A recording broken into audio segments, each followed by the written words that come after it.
Alors nous sommes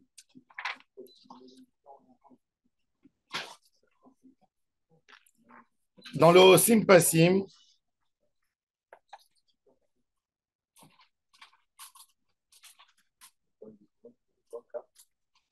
Daf Yutet Hamoud Bet.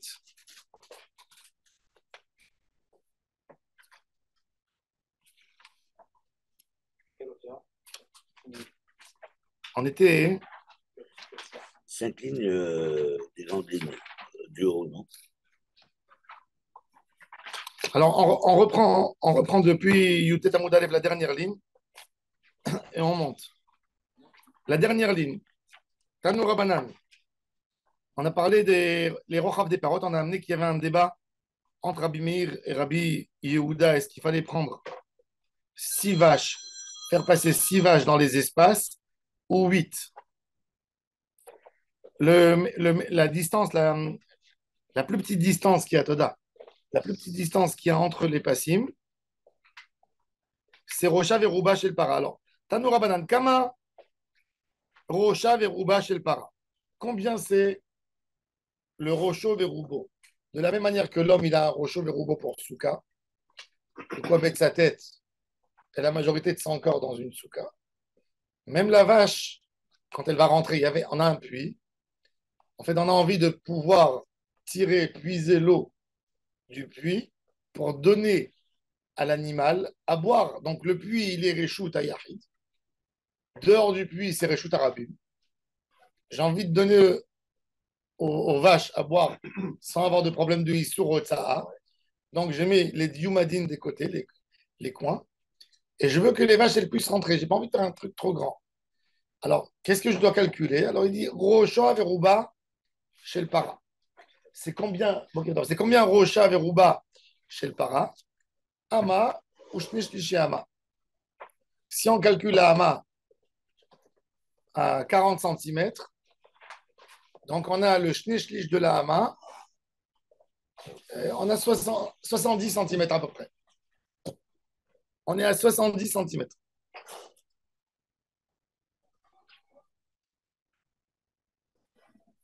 En tout, maintenant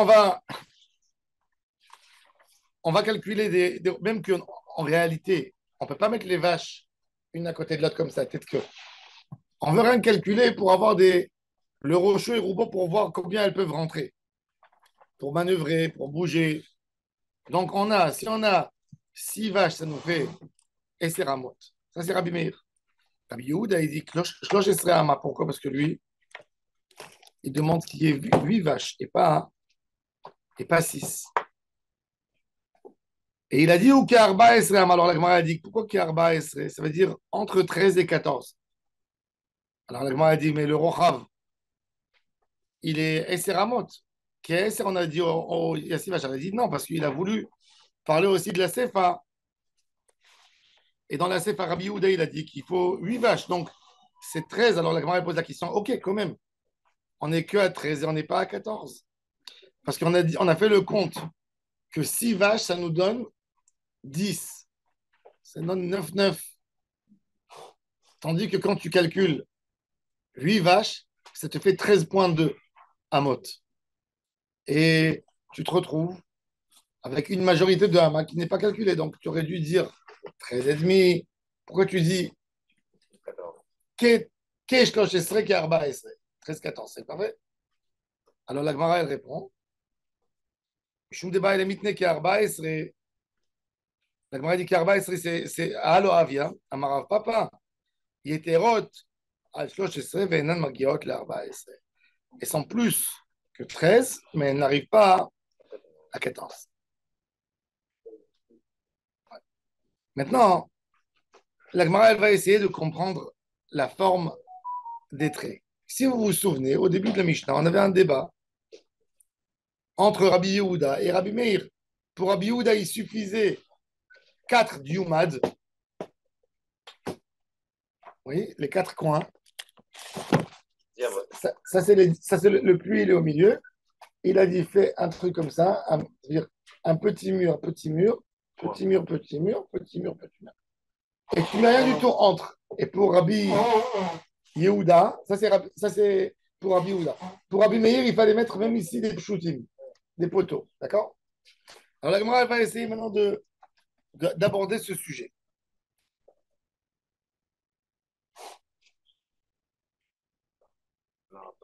Ah, ma Rav Papa. En Mais fait, bon, excusez-moi, c'est quatre coins là qu'on rajoute.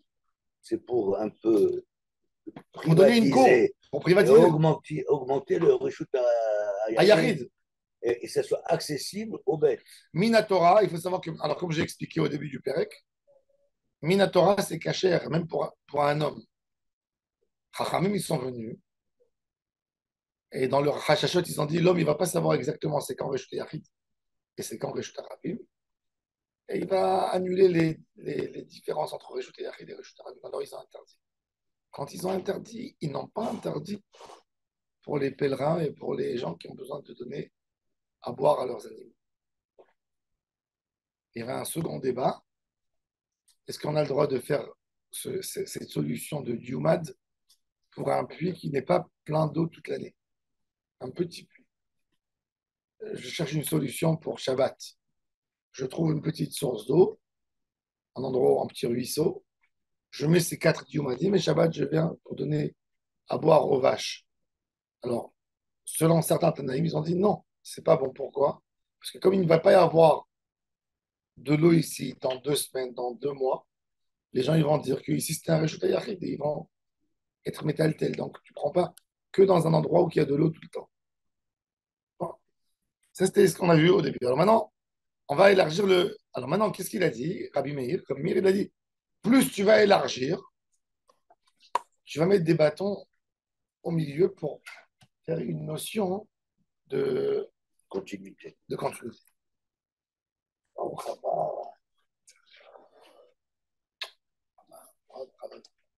ça Italia. Buongiorno.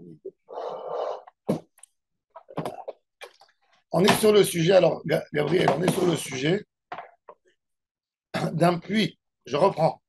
Un puits à Reshut Arabim. Le puits, il est quoi? Il est Reshut Yahid, à l'intérieur du puits. La responsabilité, ça tombe Il y a une citerne. La citerne en bas, c'est quoi? C'est une Reshut Yahid. Le haut, pour puiser l'eau, c'est la rue. La rue, c'est Reshut Arabim. Quand quelqu'un il donne à son animal, il n'a pas trouvé? Ah. Quand quelqu'un il donne à son animal à boire, il va puiser de l'eau de Reshut Yahid. Il va le faire sortir où? En Reshut Arabim. Il a Issour Otsa'a, le Shabbat. Shabbat. Comment je donne à boire aux animaux? Alors, on a expliqué que Minatora, pour faire un Reshut Yahid, tu n'as pas besoin de faire qu'un mur qui en tourne complètement pour isoler. Même si tu as 4 coins, comme des petites cornes comme ça, tu prends un espace et tu mets un petit mur ici, un petit mur comme ça, 4, ça suffit pour faire une isolation. Et je considère tous les espaces comme des portes. Même un amour. C'était un mood à la base qui faisait 40 cm de chaque côté. Pas rien que ça. Il n'a pas besoin d'être comme une forme de L. Il peut être aussi un gros poteau qui fait 40 cm. Et 40 cm, c'est pareil. Pas besoin d'avoir de l'espace à l'intérieur. Il peut être carré, 4 carrés. C'est pas si beaucoup que ça. Hein. C'est un beau poteau. 40 cm, c'est un beau poteau. Joli amour. Ça, c'est Minatora, ça aurait été valable même pour la maison. Ramim sont interdits. Ils ont dit, par contre, on laisse ce système de Kula pour pouvoir donner. Oh, on laisse cette Kula, on donne cette Kula pourquoi? Pour pour un Reshut Yahid, pour permettre à un Reshut Yahid pour donner à boire aux animaux. Et là, la Gemara, elle a donné d'autres conditions. Elle a dit que si c'est large entre les 4 poteaux, il faudrait mettre d'autres poteaux au milieu pour donner une sorte de Reshut Yahid, mettre des poteaux au milieu. Enfin, plein des portes. Tout ça pour donner l'idée qu'on n'est pas dans un Reshut Arabim. Et sur ça, il y avait des débats.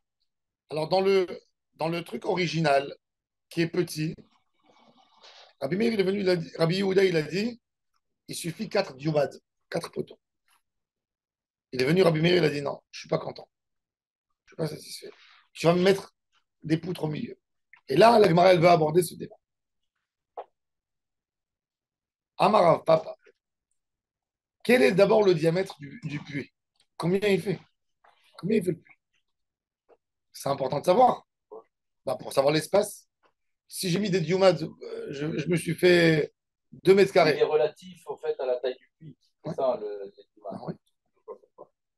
Parce que si par exemple, je te donne un exemple, d'après la halakha, tu es d'accord que quand tu es dans un Reshut Arabim, tu as chaud Shabbat, tu t'arrêtes quelque part, tu as le droit d'enlever ta veste et de la mettre sur ton fils dans la rue?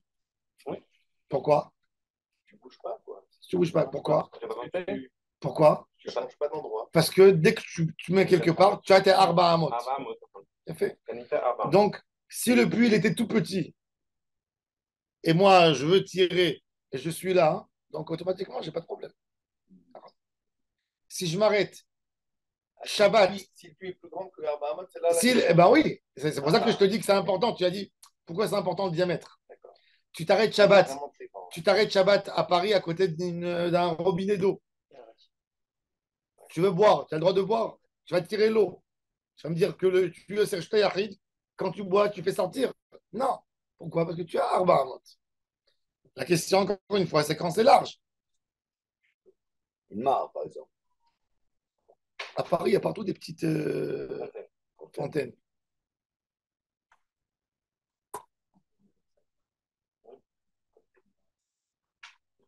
Et là, excusez-moi. Ah, non, quand c'est large, c'est problématique.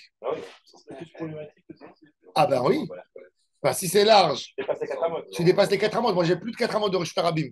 Parce qu'il y a les 4 amotes. Alors maintenant, comment je fais sortir? On va voir tout de suite, alors justement. Mais moi, je n'ai pas compris pourquoi ils ont parlé des taureaux et des vaches à le nombre. Parce que les gens, ils avaient tous, à l'époque, toi, tu gares aujourd'hui la voiture dans la rue. Eux, à l'époque, c'est le taureau et l'âne. Mais d'après la suite de ce que vous allez nous expliquer, en fait, le prépondérant, c'est les amodim. Et la discussion. Non, on va voir. Comme on a parlé du nombre de vaches. Tout ça, on le fait que pour les vaches. Et tu peux rentrer une vache après l'autre. Non, mais c'est compliqué. Ah, d'accord.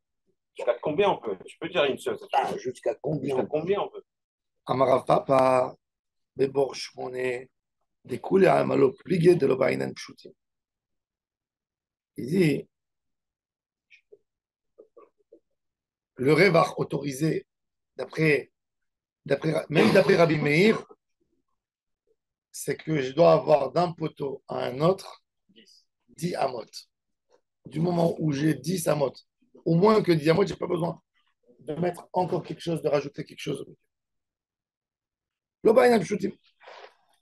Alors, attends, là, est-ce que les diamotes, c'est de vide ou du point? de vide. De vide, donc ça fait 12. Normalement de vide, ouais. Donc ça fait 12. Il a fait, alors on va voir. Maintenant, 12, c'est déjà à la limite. C'est 10. Parce que là on Ils parle. ont dit jusqu'à 10. Quand j'ai 12, et vraiment, la Gemara elle continue. Personne de 10, d'accord. C'est-à-dire, quand maintenant j'ai 12, donc j'ai une ama et une ama, donc j'ai 10 déjà à l'intérieur. 10, c'est un problème. C'est-à-dire, c'est jusqu'à 10. Voilà. Jusqu'à 10. Quand j'ai 12, propose-lui peut-être de l'eau froide. Qui pligue. Alors, quand on a 12, mais vadaï qu'il faut quelque chose pour donner une sorte d'isolation. Le débat, il est quand? Entre Rabbi Yehuda et Rabbi Meir. Parce que même pour Rabbi Yehuda, qui a dit qu'on n'a pas besoin de pshutim, c'est quand c'est moins que 10 d'espace. Quand j'ai plus que 10, même pour lui, il faut des pshutim. Pshutim, c'est des poteaux qu'on va mettre. Mais là, la barita, elle parle de bord. Il a fait. Donc, oui, mais autour du bord. Oui, mais c'est bord chaumonné, ça veut dire que je rajoute une ama pour mettre le coin. Tu es vraiment au coin, quoi. Et alors, comment on fait? Non, parce que tu vas faire entrer aussi. Il y a des animaux qui vont arriver pour boire. Tu vas leur donner, c'est pas. Il faut 2 amotes. Il y a de la place des gens aussi pour tirer. Ils se mettent au bord du puits. Donc on a le puits, on laisse 2 amotes des deux côtés et on fait un diuma de 1. Oui. Donc il nous reste 10. Oui, il nous reste 10. Alors, quand il me reste moins que 10, ça va. D'après tout le monde, je n'ai pas besoin. Quand j'ai plus que 10, d'après tout le monde, j'ai besoin. La question, c'est qu'est-ce que je fais entre les choses. Là, c'est le débat.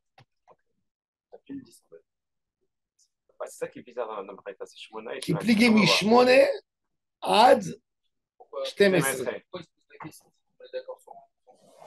Non, ils sont tous d'accord sur le minimum. Ils sont tous d'accord sur le minimum, ils sont tous d'accord sur le maximum, ils ne sont pas d'accord sur ce qu'il y a entre Non, on eux. parle du bord, c'est ça qui est important. Le bord, le bord. Est-ce qu'il compte ou pas? Est-ce qu'il compte le bord ou pas? Il compte le bord, on va voir tout de suite. Moins de 8, tout le monde est d'accord. Plus de 12, tout le monde est d'accord. C'est entre 8 et 12. Le problème.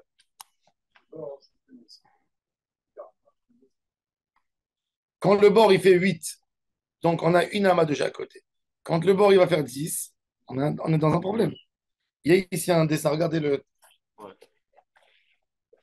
regardez le tableau. Il y a laissé 2 amas de chaque côté. Vous voyez le puits? Un pour le diomètre. Le puits il fait combien? Il fait 8. D'accord? Donc, à une amas, il a À une amas, donc vous vous retrouvez à 10. Vous voyez les diomètres?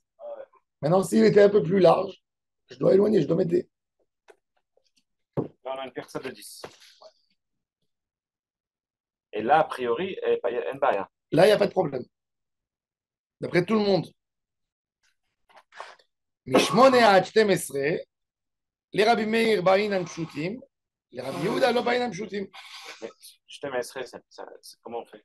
C'était un bord de 10. Ça fait. Non, un bord de 12. Non. Je pense que c'est le bord de 12. Bevadaï que de 10 et plus. De Shtem Esrei, Bevadaï que j'ai besoin. Même d'après Rabbi Yehuda. Oui, non, mais c'est tout ce comment. On parle du bord, là. Bord, Oui. Shtem Esrei, comment on fait? Si le bord. Forcément, il y a une perte de plus de Ah oui, 10. à partir de 8. Même un bord de 11. C'est pas. Dorit Vabemet, il dit que c'est pas Shtem Esrei, il dit même 11 Bah oui. et un tiers. Même Depuis 11 à un tiers. Pourquoi Non. 11 un tiers? Même 8 et demi? Non. Non. Ah, on a 10 et demi. Mais tu restes toujours dans le cadre à côté. T'as Yachol Hidrof. Mais le problème, c'est quand. 10, un peu plus. Non, non. C'est Deux. presque une amas. Il te reste une amas. Tu peux laisser une amas d'un côté. Tu n'es pas obligé de laisser de deux côtés. Le diomètre. Il est fermé. Le Juma qui est fermé des deux côtés. Donc, si tu as 8 et demi de bord. Oui. Mais le diomètre, tu le rentres dans les 8. Parce qu'en fait, tu le mets dans les coins. Tu mets dans les coins le diomètre. Donc, tu as de quoi avancer le diomètre. Tu peux toujours même dans jouer la avec. largeur du. Tu peux éloigner, tu peux écarter. Donc, on définit la ça depuis le bout de la hama. Exactement. Voilà. Exactement. De 8 à 10, il n'y a jamais de problème. Le problème, il va être quand il va arriver à 11 à un tiers. C'est ce qui est 11 à un tiers. À 11 à un tiers, le diomètre, il ne peut plus marcher parce que la pirta, forcément, elle va grandir. L'ouverture, elle va grandir. Parce que le puits, il est plus large. Et là, d'après tout le monde, il me faudrait le. Bon, c'est difficile d'expliquer que tout leur débat, il est là-dessus. Non, c'est ça, pourquoi? Oui. Non, ça veut dire qu'ils sont. Il y a eu un débat sur des puits à Jérusalem qui était fait de cette manière. Ça devait être un standard qu'on dirait à l'époque. Quand tu faisais un puits, ils pensaient sur 2 animaux, 3, tu vois, en même C'est temps. ça. Parce que le principe fondamental ici, c'est une perça de 10. Donc là, un avis ou l'autre, on voit la perça, c'est ça qu'il faudrait voir normalement. C'est la pirta. Eh ben, Non, mais le problème, le diumat, tu ne vas pas le mettre en l'air sur le puits. Tu es obligé de l'écarter, de le mettre. Parce que les diumats, ils doivent être tous un en face de l'autre. Clair. Ça veut dire, ça s'élargit, ça rétrécit, d'accord? Alors pourquoi est-ce qu'il définit 8 à partir de 8? On a dit que jusqu'à 11. Non, il te dit qu'à 8, forcément, tu peux lui donner une ama et une ama. Tu vas gagner. Tu as Nbaya, jusqu'à 10, tu peux y aller. L'ouverture de puits, Ce pas que plus j'ai de l'impression 8. qu'ils ont défini qu'il y avait un problème entre 8 à 12. Non, ils n'ont pas dit. Ils disent de 10 à 12. non, 8 à 12. Non, parce que 8. Non, parce que 8 du Non, si puits, tu as 8, tu mets 2 amas de chaque. tu mets 2 amas de chaque. C'est l'image là. Tu as 8, tu as 2 et 2, ça fait 12. Moins de 2 de diamètre, ça fait 10. Là, la limite commence. Donc le 8, c'est pas problématique. Voilà, tu arrives à une personne de 10. Non, si tu laisses 2 et 2, ça fait combien? Ça fait 14. Moins le diamètre, ça fait 10. Non, ça fait 8 et 4. Pardon, ça fait 12. 2 et 2. C'est la photo qu'il avait. Regarde la photo. C'est en L. Toujours dans le diomade, regardez, toujours dans le diomade.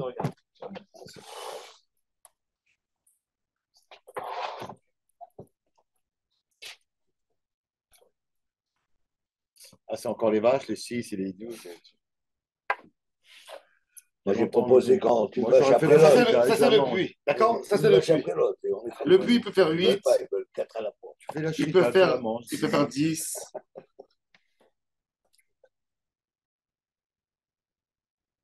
Voilà, le truc de base, c'est il ne faut pas Le dépasser truc des 10. bases, c'est de là à là, Voilà. c'est une pirza. On dit rien. C'est Combien ça, il y a ça de sert à là rien, on dit rien. à là? À 8. Non, de là à là. S'il y a 10, nous, notre idée, c'est toujours, pour un Mavoy, c'est 10 amot, c'est 5 mètres. C'est ça. D'accord. Mavoy, c'est 10. Jusqu'à 10, il n'y a pas de problème, je n'ai pas besoin de mettre un truc ici au milieu. Pas de télim. Le problème, il sera toujours par rapport à mon puits. Quand j'ai 8 ici, donc je peux y aller, écarter, lui donner. Je n'ai pas besoin de limiter mon diumad à ce trait. Je peux lui donner encore là. Tu peux mettre un et un de chaque côté. Si tu fais 1 et 1 avec la personne, c'est bon. Un et un de chaque côté, ça C'est fait toujours dans la. Par contre, si on a un puits de 10, Exactement, mais quand le puits C'est là où il y a est... le problème. on va avoir 12. Donc, Si on laisse un espace de. Alors, est-ce qu'on est obligé de laisser un espace de. C'est l'homme échané, je fais ce que je veux. La question elle n'est pas ça. La question, est-ce que je dois mettre des espaces après entre eux? Jusqu'à 10. Jusqu'à 10, je n'ai rien à mettre. c'est la question de Rabbi Ah. Meir. D'où ils se sont basés les Chachamim pour établir ces mesures? Ils sont... Ah, il y a fait mode. Alors, tu poses la question. On On a expliqué pourquoi dans le Mavoy, il a besoin d'être large, pas moins que Chachamim, ils ont estimé. Tout ces halachot-là, c'est halakha les Moshe Misinaï. Hatzitzin, Meitzin, tout ça, c'était halakha les Moshe Misinaï. Nahon que les mesures, elles ont changé, c'est sûr. La Gemara, elle te dit Kazaït, c'est pas écrit dans la Torah Kazaït.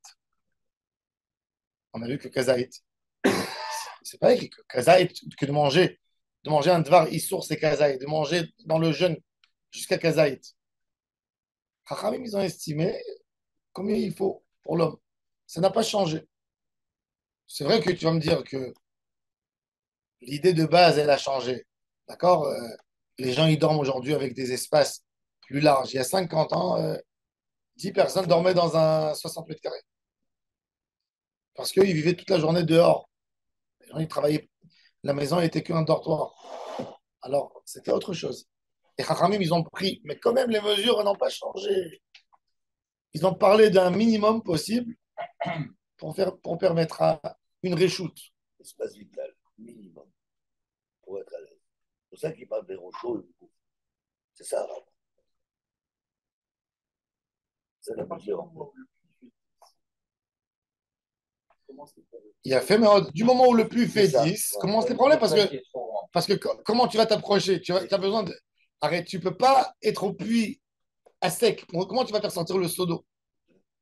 Tu veux donner à l'imam, tu vas aller rapprocher sa tête et tu vas lui lever le seau sur le chutayarit. Non. À émettre, c'est que le diomate, on peut la rallonger. Oui, mais le problème, c'est que je dois mettre des pshoutim.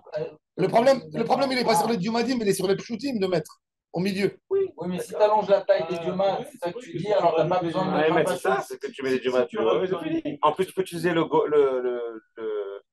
lavoud, donc faire des lavoudes sur la voûte. Non, tu n'as pas besoin de la voûte. Non, Tu mets des pshoutim, tu mets des pshoutim qui font moins de 10 amot entre un pachout et un diomate. Il n'y a pas de problème. Bon, ok. Ah, il est arrivé. Verav Papa. La Gemara dit Verav Papa. C'est la question de Rabbi Meir pour Rabbi Yehuda. Maïka Mashmalan. Il a su. Verav Papa, Maïka Mashmalan. Qu'est-ce qu'il a voulu? Quel est le chidouche de Rav Papa?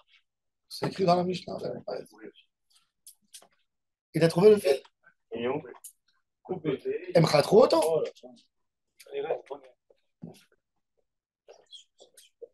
Verav Papa. C'est comme ça. Maïka Mashmalan. Ah, le fil, il l'a dérangé. Dans mon immeuble, ils ont fait ça. Ils ont fait Internet. Ça dérangeait le fil, il a coupé. Tu vas m'aider jeudi. Je pense qu'il faut adapter. Tu vois, on était Ah. Mais non, Non, il croit que ça fixe à rien. pour eux, c'est rien un fil. Il a trouvé l'autre. Regardez. Dans mon immeuble, ils l'ont fait. Ils m'ont coupé Internet comme ça. Ils ont vu un fil. Ils l'ont coupé.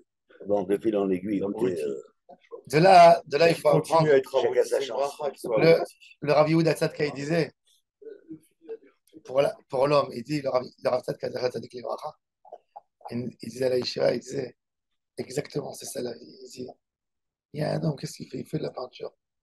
Il voit un fil, il dit, ah, il m'énerve. Coupe. Qu'est-ce qu'il voit? Il a mis l'obscurité, il a fait des dégâts. Il dit, un homme, quand il a un fil entre lui et Akadosh Baruch Hu. Non, pas un carrette, mais il fait une avéra. Qu'est-ce que j'ai fait? Il fait l'abruti. Qu'est-ce que j'ai fait? J'aurais coupé un petit fil. Toute ta connexion avec la shrina, tu l'as enlevé. Et ça, il faut ça veut dire, une petite chose ici, c'est une chose énorme. Tu as enlevé la vitalité de quelqu'un, tu as enlevé les énergies, etc. Et ça, c'est un moussard pour nous tous, c'est chaque chose. Alors, la Gemara elle pose la question sur Rav Papa. Il faut savoir qu'il y a une règle très intéressante. Est-ce qu'un Amora, comme Rava, Abaye, Rav Papa, est-ce qu'ils sont censés à connaître les Shisha Sidra Mishnah par cœur? Oui. Eux? Moi, je Oui. pense que oui. Ils connaissaient. Non. Non, il a fait, c'est une question. Est-ce que les Amoraïm du Talmud, ils connaissaient la Bible parfaitement? Heureusement, j'espère. sinon, C'est-à-dire que quoi? Que s'il ne connaît pas la Bible, il ne rentre même pas dans le cadre du jeu. Ah oui, c'est On ça. est bien d'accord. bien sûr. Est-ce qu'il connaît une Mishnah? Ça, c'est plus simple. Ouais. Ah. C'est pas assez, mais ça. Mais grave. Non, non, vous savez qu'il y a des conséquences à la règle. Par exemple, je donne un exemple. Tu vas chez un Dayan. D'accord? Tu as un litige avec un ami. Tu viens, tu dis au Dayan, vous êtes une sommité en Torah. Un sommité ou une sommité? Une sommité. Vous êtes une sommité en Torah. Est-ce que tu connais ça? Je veux que vous faites un din Torah entre nous. Peut-être qu'il ne connaît pas. Ça veut dire, non, maintenant, toi, tu le considères quelqu'un. Il a son papier, il a tranché ce qu'il a tranché. Il y a eu un homme qui était censé à payer, l'autre qui était quitte. Celui qui a payé, il va y raconter à son ami, tu sais, j'étais là-bas, le rabbin m'a obligé de payer, il a dit, et son ami lui dit, je ne comprends pas, comment il t'a dit une chose pareille?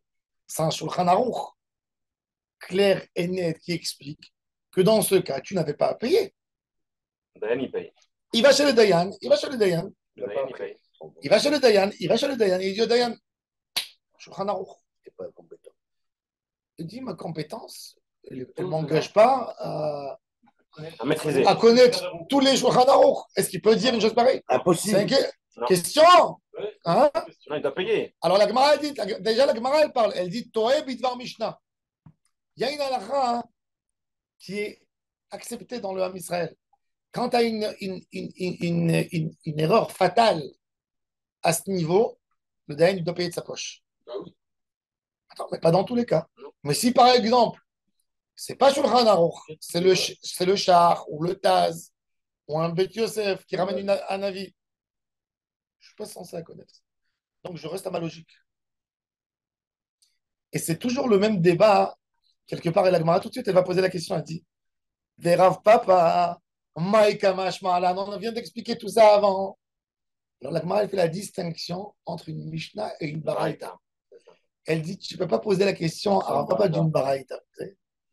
Si c'était une Mishnah, Rav Papa, il est mal barré. Quoi? Il est Arshuma. Il ne connaît pas une Mishnah et il parle. Mais une Baraita, il peut ne pas la connaître. Je comprends pas. Que tous les donim de la Gemara, à chaque fois qu'ils disent un mot, du bout à bout, ils connaissent. Non, c'est ça le chrono. Non, parce que la Torah était orale. Il ne faut pas oublier. C'est pas évident. N'oublie pas que la Torah à l'époque était orale. Tu sais que, non, tu sais que par exemple, il y avait un rabbin à Mantova, il s'appelait Rabbi Moshe Kazis. Il faut savoir que le pape, quand le Talmud il a été édité la première fois à Venise, il a laissé les Juifs faire ce qu'ils voulaient. Il a été édité, il n'a pas vu. Après, ils sont venus rapporter au pape qu'il y a toutes les choses écrites sur Yimar Shimo. Qu'est-ce qu'il a fait? Il a donné l'ordre de ramasser tous les livres. Il a dit qu'un juif, qu'on va trouver chez lui un livre de Talmud, peine de mort.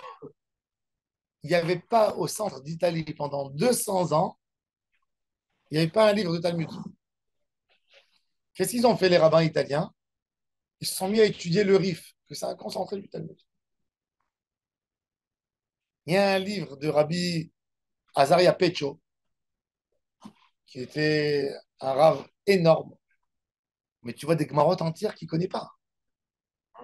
C'est-à-dire, il a écrit le livre dans son raisonnement, il a poussé jusqu'au bout de la sagesse qu'il pouvait, et tu vois à quel point il est génie, sauf que les questions qu'il pose, c'est les questions de Tosfot, des fois. Adaba, pour nous, ça nous montre, mais aujourd'hui, ce livre, il n'est pas étudié beaucoup. Pourquoi? Parce il a posé de lui-même toutes les questions de Tosfot.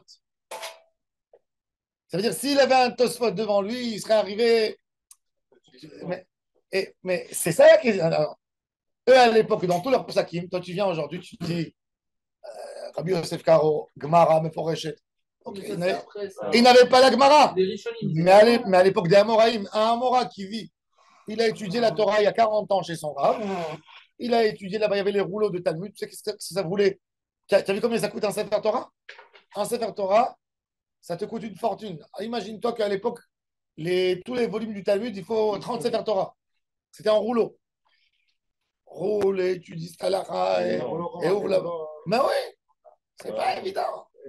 Alors la Gemara, elle te dit qu'un Amora, et Shisha c'est un Mishnah, c'est primordial. Ça ne peut pas lui sauter, les Mishnayot. Une Braïta, oui, il peut ne pas la connaître. Oui. C'est ce que la Gemara répond. Ça veut dire quand même qu'aujourd'hui, théoriquement, on a tout, on devrait être plus fort que. Bien sûr, mais c'est déjà, il y a par exemple, il y a un grand débat, point de vue halakha. Rav Yosef, par sa connaissance des livres, c'était le champion de faire sortir toujours des opinions, des livres de Rishonim, qui n'ont pas été. Qu'est-ce qu'il faisait? Quand il voulait, lui, il avait un motto, Rabbi Yosef Karo, d'accord? Non, quand ça ne l'arrangeait pas, Rabbi Yosef Karo, non, je ne sais pas. Qu'est-ce qu'il faisait? Il cherche des Rishonim.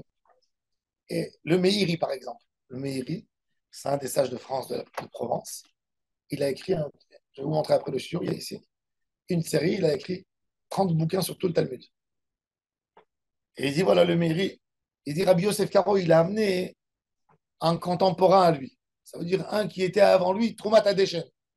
C'est 50 ans avant lui. Et il a tranché selon lui. Si Rabbi Yosef Karo, il aurait vu que le Meiri, qui était 300 ans avant lui, qui était un Rishon, il a écrit, il disait autrement, sûrement, il n'aurait pas tranché la halakha de cette manière. Le Chazon Ish, par exemple, pour lui, c'est un grand danger de faire ça. Il disait toujours aux gens, quand les gens ils venaient lui dire, on a trouvé dans le Meiri, quand vous n'avez pas encore cherché à l'université les autres qui disent comme Rabbi Yosef Karo. Vous avez trouvé que ceux qui ont dit contrairement. Il dit, si tu as trouvé quelqu'un qui s'y oppose à lui, tu trouveras aussi quelqu'un qui est avec lui. On ne change pas la halakha. Jusqu'où on change, c'est une question. Tu as tout d'un coup des livres maintenant. Aujourd'hui, les universités, les archives sont ouvertes. Tu vas à Paris, tu vas trouver un nouveau commentaire de Rashi. Je vais trouver une réponse à l'article de Rashi aujourd'hui. Rashi signé, qui va dire sur un sujet que 15 rabbins ils ont dit à un sourd, lui il dit moutard. Alors maintenant, j'ai trouvé la lettre de Rashi. J'ai dit, Rashi, qu'est-ce que tu veux? Tu es mieux que Rashi. Non, authentifié. J'ai réussi à l'authentifier. Non, mais c'est pas une question. C'est un homme. Je vais trouver demain un nouveau volume de Maïmonide sur un complément qui va écrire je suis revenu de cette halakha, je suis revenu de cette halakha. Ce qu'on est censé à savoir. Ben non. C'est pour ça que aussi dans la braïta, tu peux ne pas tenir compte d'une braïta. Comme je ne suis pas censé à savoir, on ne m'a pas obligé de prendre en considération dans ma décision halakhique le contenu de la braïta. C'est mieux si je la connais. Mais si je ne la connais pas, ce n'est pas obligé de me détruire mon argument. Et ça, c'est un exemple très clair. Vous voyez, Rav Papa, un monstre du Talmud, il ne connaît pas une braïta. Il peut la connaître et ne pas le tenir compte. Non, il a dit ce qui est écrit dans la braïta. La Mara lui dit, tu as dit ce qui. Alors il dit oui. Braïta, l'Oshami Ale. C'est une braïta. Une démonstration sur une braïta ne sera jamais totalement validée. Non, il sera validé. Du moment où tu n'as pas de personne qui s'y oppose. Oui. c'est comme une démonstration avec la gematria. On dit voilà, là, bah, tu vois, c'est lié. Bah, ça, en fait, c'est du secondaire. Non, c'est pas une guimatria. Une guimatria, c'est très loin. L'exemple que D'accord. tu as donné est très loin. Mais une braïta, je suis pas Ouais, très loin. censé On veut dire à bidon, mais il la est très connaître. loin. Il est Je suis pas poli. censé à la connaître. Il est bidon. La Gemara a dit, Mais un Dayan aujourd'hui, oui, excusez-moi.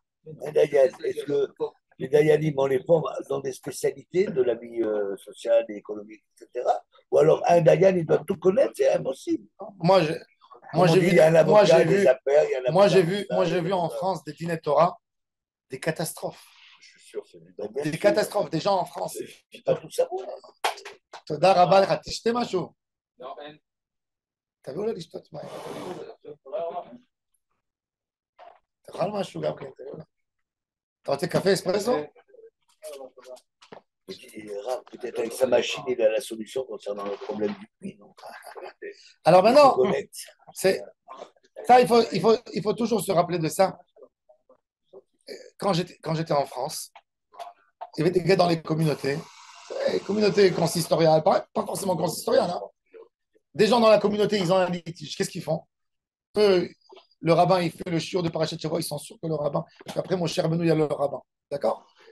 Ils viennent et ils disent, on n'a pas envie d'être jugé par la loi qui n'est pas mosaïque. On veut être jugé par la loi mosaïque. Et qu'est-ce qu'ils font? Ils rassemblent 3 rabbins. Dimanche, on ne travaille pas, c'est férié. Faites-nous un din Torah. Les rabbins, ils sont assis.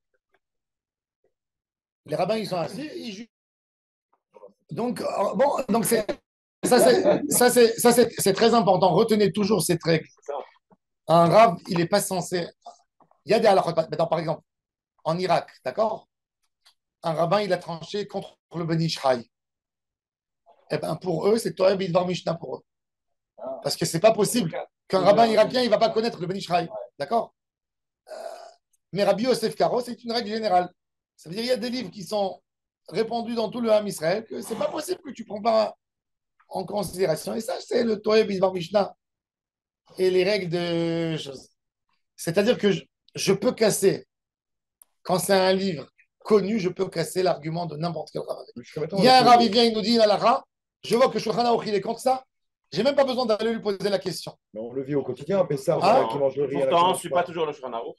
Non, mais quand il y a une règle, on connaît que c'est une règle. Le Rav, il a dit une halakha étonnante.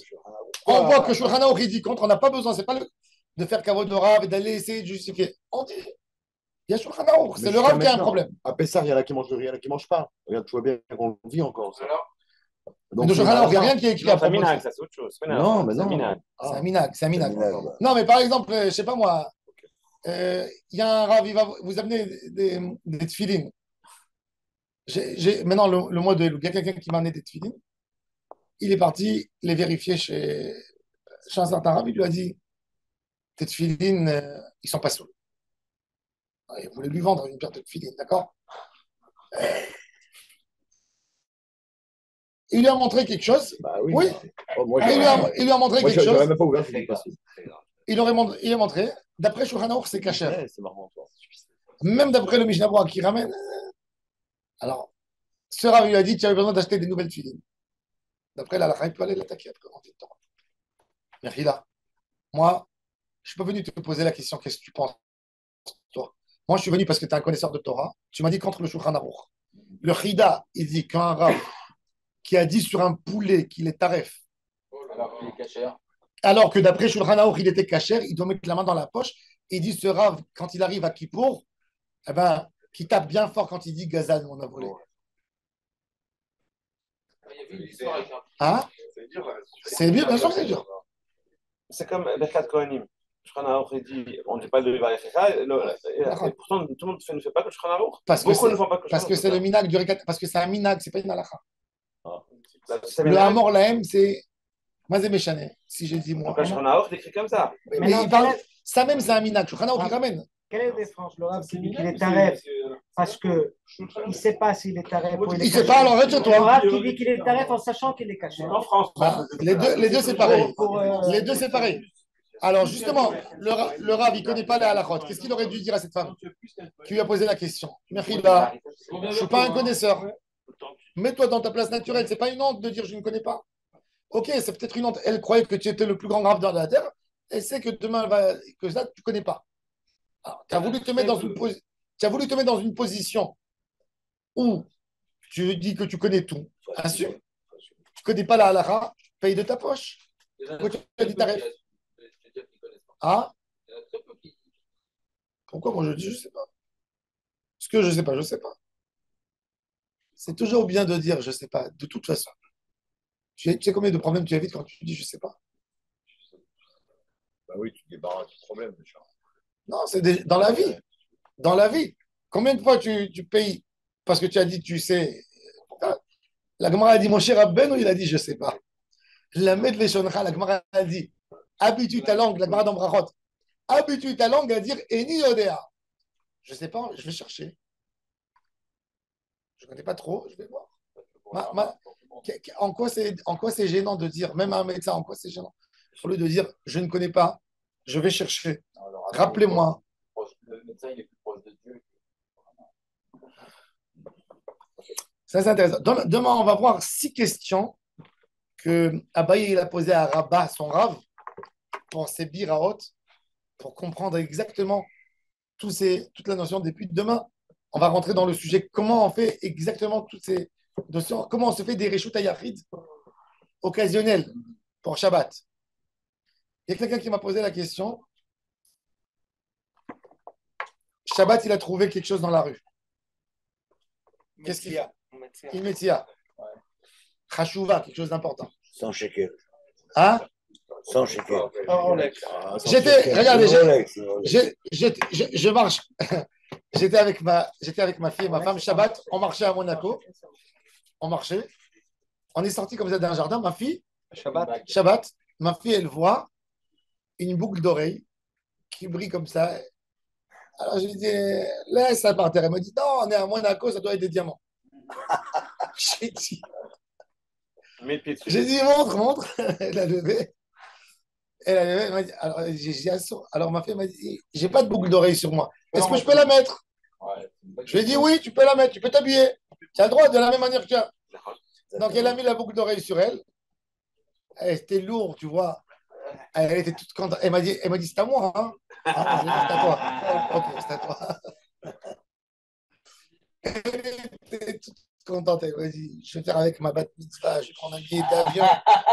Elle m'a dit, tu es sûr? Ça va comme ça? On est arrivé ici en Israël, j'ai pris la boucle d'oreille, je l'ai amenée chez le chouti. Il m'a dit, j'ai dit, tu vois, ma fille, même à Monaco, il y a des choses. Non, mais ça, elle a trouvé quelque chose, elle a trouvé un système. Et qu'est-ce que tu fais quand tu as envie, tu as trouvé quelque chose avec une grosse valeur? Je veux le prendre. Moi, une fois, j'étais avec mes enfants Shabbat. On va à Place de République, je trouve un billet de 500 euros par terre Shabbat. J'étais avec mon fils. J'étais avec mon fils, il m'a dit, papa, je prends. Je lui ai dit, on est Shabbat, c'est Mouktsé. Et tu sais quoi? Pour lui, c'était sa plus belle leçon. Shabbat, on a payé 500 euros. Et alors, on a payé 500. On l'a laissé. Il fallait voir comment les gens ils se sont disputés quand j'ai levé mon pied, parce que j'ai mis mon pied dessus au début. Après, j'ai pensé, j'étais mis Shabbat. On revenait du Kiddush. Il était 1h de l'après-midi. Shabbat, il sortait à 10h du soir. Ouais, qu'est-ce que je fais jusqu'à... Bon, on a un bon Nisayon. On a un Nisayon.